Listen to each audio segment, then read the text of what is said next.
ముంబై హైదరాబాద్ హైవేపై తనిఖీలు జరిగాయి. ఇందులో సంచలన విషయం వెలుగులోకి వచ్చింది. ₹1 కరెన్సీ దొరికింది. అయితే అది నకిలీ కరెన్సీ.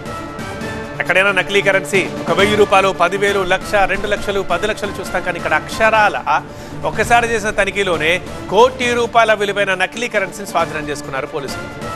₹500 నోట్లను 20,000 స్వాధీనం చేసుకున్నారు వసాయి క్రైమ్ బ్రాంచ్. ముంబై నుంచి అహ్మదాబాద్కి కారులో తరలిస్తుండగా పట్టుకున్నారు పోలీసులు. కోపగావ్కు చెందిన ఒక నిందితుడిని అరెస్ట్ చేశారు.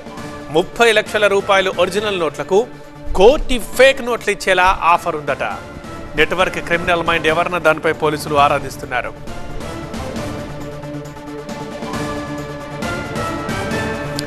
చేతిలోకి 500 నోటు వచ్చిందంటేనే సందేహించే కాలం ఇది. ₹1 విలువ, 20,000 నోట్ల, ఇవన్నీ ఎక్కడికి వెళ్తున్నాయి? ఏ ప్రదేశాల్లో, ఏ మార్కెట్లో జనం చేతుల్లోకి వెళ్తున్నాయి? ఒక్క మనిషి దగ్గరే ₹1 నకిలీ కరెన్సీ ఉంటే అసలు ఈ సెంటర్ ఎక్కడ? తయారు చేస్తున్నది ఎవరు? ఎంత పెద్ద ముఠా? అది ఇప్పటికీ ఎంత చలామణిలో ఉంది? ఎన్ని కోట్లు వచ్చాయి అట్లా మార్కెట్లోకి? ఇకపై ఎంత ప్లాన్ వేశారు? దేశ ఆర్థిక పరిస్థితిని చిన్నాభిన్నం అవుతుండడానికి ఈ ₹1 ఉదాహరణ. అందుకే ఈ ఫ్యాక్టరీ వెనుక ఉన్న క్రిమినల్ మైండ్ ఎవరన్న దానిపై పోలీసులు ఆరాధిస్తున్నారు. ఈ మధ్య మన దగ్గర కూడా ఖమ్మం జిల్లా వేంసూరులో, నాగర్ కర్నూల్లో ఇలాంటి ఘటనలే కనిపించాయి. అయితే అదంతా 1000, 10,000 బ్యాచ్. వీళ్ళ తీగలాగితే డొంక భీమవరంలో దొరికింది. అక్కడ ఫేక్ కరెన్సీ ఫ్యాక్టరీ ఓనర్ని అరెస్ట్ చేశారు.